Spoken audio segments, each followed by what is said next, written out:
જગદીશભાઈ, પરિણામો almost clear છે અને જે પ્રમાણેમાં મહાનગરપાલિકાઓએ મન ભરી અને ભારતીય જનતા પાર્ટીને મત આપ્યા એ પરિણામોમાં દેખાયું. જ્યાં આપણી અપેક્ષા એવી હતી કે વિપક્ષ એન્ટ્રી કરશે એટલે આમ આદમી પાર્ટી એન્ટ્રી કરશે કે કોંગ્રેસ થોડી મજબૂત થશે, એવું ન દેખાયું સૌરાષ્ટ્રમાં. બેન, આપણી અપેક્ષા નહોતી, ધારણા હતી કે લોકોનો આક્રોશ એવો છે એટલે આમ થશે, પણ એવું કઈ થયું નહીં. અને દર વખત આ પરિસ્થિતિ થાય છે. મેં આપની સાથે ગઈકાલે પરમ દિવસે ચર્ચા કરીમાં મેં કીધેલું કે કોરોના કાળથી વિશેષ ખતરનાક કાળ તો કોઈ આવ્યો નતો, જેમાં દર ત્રીજા ખોરડેથી એક નનામી નીકળી હતી એમ કહો તો ચાલે. એ સંજોગોમાં પણ રાજકોટના મહાનગરપાલિકાના 72 વોર્ડમાંથી 72 બેઠકમાંથી 68 બેઠક ભારતીય જનતા પાર્ટી પ્રેમથી જીતી ગઈ હતી. 4 કોંગ્રેસને માંડ મળી હતી, જે આ વખતે પણ રિપીટેશન જેવું જ છે. અત્યારે 6-7 બેઠક મળી છે કોંગ્રેસને, 7 બેઠક મળી છે, બાકી બધી ભારતીય જનતા પાર્ટીએ પ્રેમથી લઈ લીધી. તો જેને આપણે આક્રોશ કહીએ છીએ, મોટા ભાગના કિસ્સાઓમાં આવું જ થતું હોય છે. ટીઆરપી ની દોડમાં રાજતી કેટલીક ન્યૂઝ એજન્સીસ કે આપણા જેવા લોકોને, એ લોકો શું સામે વાળા લોકો એવું માને કે આપણે ક્યાંક કડક બોલીએ એટલે તમારું હાઈલાઇટ વધુ થશે. હવે તો લોકો સમાચારની સંસ્થાઓને બિલકુલ ઉપયોગ કરતા થઈ ગયા છે કે ભાઈ આક્રોશ તમે જો વ્યક્ત કરો છો તો એ રોડ ઉપરના આક્રોશનો શું મતલબ છે, તમે સમજી લ્યો. આક્રોશ અને આક્રોશ વ્યક્ત કર્યા વગર પણ તમે મતપેટીમાં તમારો આક્રોશ ઠાલવી શકો છો. પણ હવે લોકો જેમ ટીઆરપી જેવી વાતો છે એમ લોકોને ખબર છે કે ગમે તેમ વાકાતરા હું બોલીને તમે તમારી છબી ચમકાવી લ્યો, પછી પાછા મત આપતી વખતે તમે પાછા જે પેટર્ન તમારી જૂની ને જાણીતી છે એ જ પેટર્ન થી તમે આપો. હવે આપને કહી દઉં, આ તેમ છતાં પણ આ વખતે થોડો ફેર પડ્યો છે, એની થોડીક નોંધ લેવડાવી દઉં. સૌરાષ્ટ્રના ગ્રામીણ ઇલાકામાં એટલે કે ધારી, વિસાવદર, કોડીનાર, સુત્રાપાડા, પ્રભાસ પાટણ, અમરેલી, જી આ બધામાં ભારતીય જનતા પાર્ટીને કોંગ્રેસ અને આમ આદમી પાર્ટી એની કમ્પેરમાં એ બંને થોડોક દેખાવ સારો કર્યો છે. આમ આદમી પાર્ટીએ ક્યાંક નોંધ સારી ઉપસ્થિતિ કરાવડાવી, કોંગ્રેસે ઘણી તાલુકા પંચાયત પણ કબજે કરી. તો એનો અર્થ એમ થયો કે જનાક્રોશ જે હતો એમાં જો આ લોકો સંગઠિત થઈને લડ્યા હોત તો ચિત્ર કંઈક જુદું હોત, પણ એ ન થયું અને અધૂરામાં પૂરું. આમ આદમી પાર્ટી દિલ્હી થી માંડીને અહીંયા સુધી બધે તૂટી ફૂટી ગઈ, રાઘવ ચડ્ડા થી રાજુ કરપડા સુધી, બરાબર. એ પાર્ટી તૂટી, એમાં શું થયું, આખો જન સમૂહ જે આક્રોશિત હતો એને જે બેહવાની એ ભાંગી ગઈ, બટકણી નીવડી. એટલે એ લોકોએ પુનઃ યા તો કોંગ્રેસને મત આપ્યા અથવા તો મત આપવાનું જ ટાળ્યું, જેને કારણે મહાનગરપાલિકામાં 50% એવરેજ મતદાન થયું, 51% જેવું, અને સ્થાનિક બાકીના જિલ્લા તાલુકા પંચાયતોમાં 60% જેવું થયું, જ્યાં આક્રોશ ઠાલવી શકાતો હતો ત્યાં.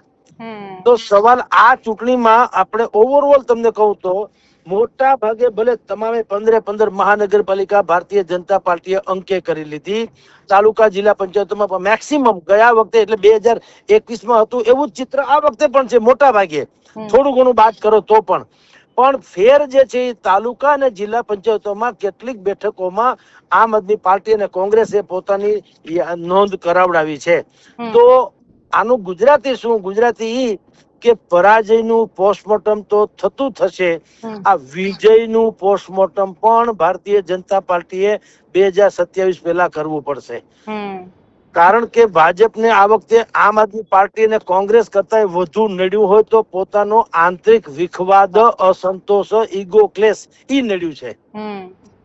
હવે જગદીશ વિશ્વકર્મા અને હર્ષ સંઘવી બેયના ખભા ઉપર આખી ચૂંટણીનો મદાર હતો.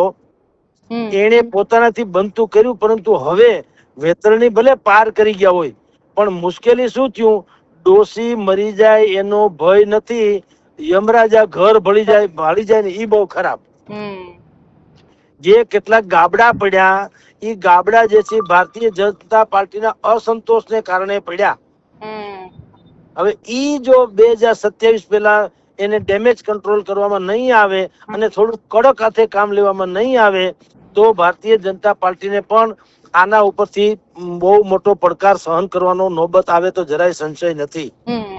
જગદીશભાઈ, હા, વિપક્ષનું આ વખતે જોઈએ તો આમ આદમી પાર્ટીએ સૌરાષ્ટ્ર અને સુરતમાં ખૂબ મહેનત કરી. સુરતમાં કશુંય ન ઉકળ્યું એટલે 27 હતી એમાંથી બધું ગુમાવવાનો વારો આવ્યો. સૌરાષ્ટ્રમાં પણ જિલ્લા પંચાયત, તાલુકા પંચાયતમાં પરફોર્મન્સ સારું રહ્યું અને કોંગ્રેસના ઉત્તર ગુજરાતમાં સારું રહ્યું. પણ મહાનગરપાલિકાઓમાં એટલું વિપક્ષમાંથી કોઈ એટલું મજબૂત ન થઈ શક્યું. એમાં એવું છે, જે શહેરી વિસ્તારોમાં અમસ્તી પર ભારતીય જનતા પાર્ટીની પકડ એ પહેલેથી જ વધારે પડતી રહી છે. કારણ એવું છે, ગ્રામ્ય ગામમાં કૃષિ આધારિત જનજીવન વિશેષ હોય છે. એટલે ગામડામાં કૃષિ આધારિત હોવાને કારણે એને બિયારણ મળવું, ખાતર મળવું, સબસિડીના ડખા, વીજળી બરાબર પૂરતી મળે ન મળે, અને બાકી જે કુદરતી આપદા આવે તો એના પછીનું જે વળતર મળવું જોઈએ એ બધાના પ્રોબ્લેમ્સ આજીવન હોય છે, લગભગ એ નિપટાવી શકાતા નથી એવા. એટલે ગામડામાં તમને અસર વધુ જોવા મળે. સુરત કે રાજકોટ કે જામનગર, ભાવનગર કે એ બધામાં નથી જોવા મળતું. એનું કારણ એ છે, શહેરી વિસ્તારો અમસ્તા પણ ભારતીય જનતા પાર્ટીને સમર્પિત રહ્યા છે, કારણ કે અહીંયા ખેતરાઓ જેવા પ્રશ્નો હોતા નથી. હોય તો નળ, ગટર, લાઈટ એ ટાઈપના હોય છે. હવે ઈ જૂની ને જાણીતી વાતો છે. હવે એ વિકાસના નામે ઈ પ્રશ્નો થોડા હલ ઓછા થયા છે. શહેરોમાં પ્રશ્ન શું છે, બ્યુરોક્રસી જે છે હાવી થઈ ગઈ, જનતાને બહુ જવાબ નથી મળતા સંતોષકારક, એવા બધા પ્રોબ્લેમ નડે છે. પોતાનું આત્મગૌરવ જળવાતું નથી નાગરિકોનું, એવા બધા પ્રશ્નો હોય છે. એટલે અહીંયા કોંગ્રેસ ને આમ આદમી પાર્ટીએ ગામડામાં અને ભારતીય જનતા પાર્ટીએ શહેરમાં દેખાવ જે અપેક્ષા હતો એના જેવો જ કર્યો, બલકે વધારે સારો કર્યો. આપણે સુરતની તમે બેન વાત કરી, પણ બધાને એમ લાગતું હતું કે ગોપાલ ઇટાલિયા જે છે એ પાટીદારના ગઢમાં વધુ ફોકસ કરી રહ્યા છે. મનોજ સોરઠિયાને એને મેયર પદ બતાવ્યા હતા, પણ એ બધું ફેલ ગયું. શું કામ? કારણ કે આપણે એક પક્ષી વાત કરી. લોકો એમ નથી સમજતા કે સુરત જે છે એ પાછું હર્ષ સંઘવીનો પણ ગઢ છે ને. ગોપાલ ઇટાલિયાનો છે એમ હર્ષ સંઘવીનો છે, અને હર્ષ સંઘવી તો અત્યારે ડેપ્યુટી ચીફ મિનિસ્ટર કયો કે મેઇન કયો, બધું ઓલ ઇન વન છે. એટલે એને એના પ્રયાસ કરવામાં કઈ કચાશ રાખી ન હોય, સ્વાભાવિક જ છે. અને બીજું, બધાને એ તો ખબર હતી કે કદાચ બે ઘડી માની લ્યો કે સુરત મહાનગરપાલિકા એમાં માની લ્યો કે વિપક્ષ જીતી જાય અને આ લોકો નિષ્ક્રિય રહે ભાજપ વાળા, તો એને ખબર છે કે એનાથી કઈ સરકાર પડી ભાંગવાની નથી. તો સરકારમાં તો હર્ષ સંઘવી છે જ, તો એ એનો દાવ લે ને એ પણ પછી.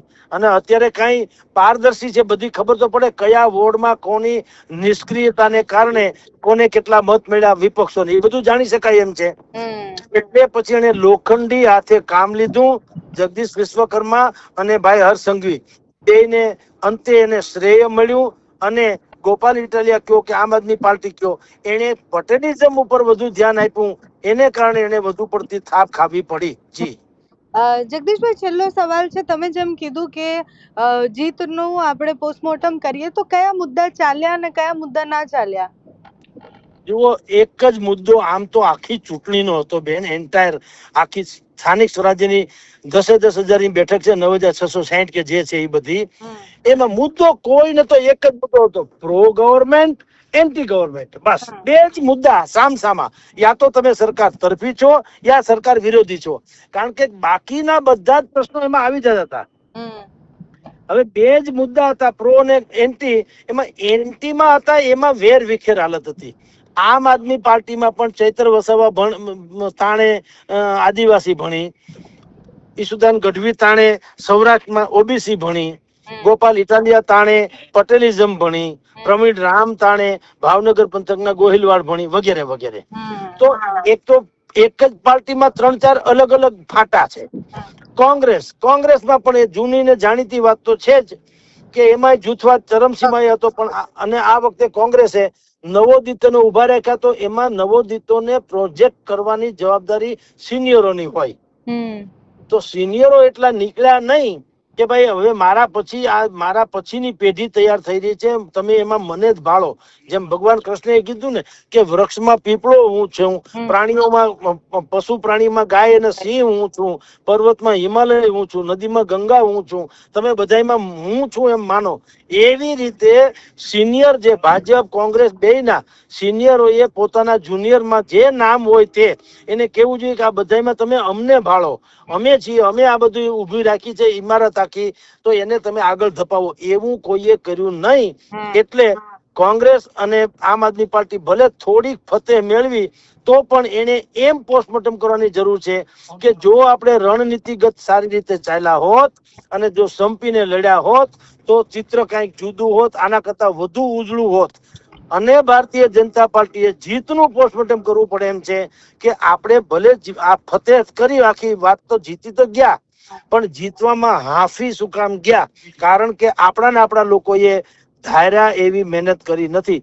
તો જે લોકોએ નિષ્ક્રિય રહ્યા એ લોકોને 2027 પહેલા પાછા નડે નહીં અને એની નિષ્ક્રિયતા બિલકુલ બરકરાર ન રહે એટલી વ્યવસ્થા પણ એને કરવી ઘટે. એટલે આમ આ ચૂંટણીના પરિણામ જે છે, ભલે ભાજપ અત્યારે હમણાં ઢોલ ઢબાકા લઈને નીકળશે ને આનંદ મંગળ કરશે, પણ વિશ્લેષણ તરીકે, ચિંતક તરીકે પાર્ટીના થિંક ટેન્ક લોકોએ પણ આ વિજયનું અને વિરોધ પક્ષ લોકોએ પરાજયનું બિલકુલ પોસ્ટમોર્ટમ કરવું પડે તો જ 2027 ની વેતરણી પાર થશે. જી okay, thank you so much જગદીશભાઈ, તમે સમય આપ્યો એ બદલ. Thank you. ઓકે બેન, ઓકે બેન.